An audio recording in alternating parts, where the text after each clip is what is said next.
नइखे पूरी साध जिंदगी के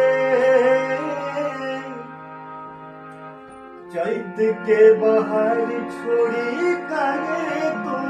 परैला भोरगी के जाड़ राजा हार के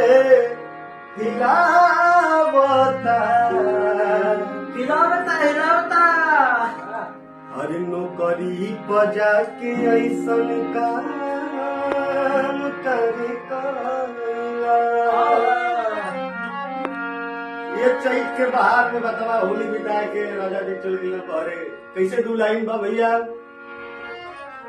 हर होली बितावला संगे रंगला तू अंगे अंगे छोड़ के गईला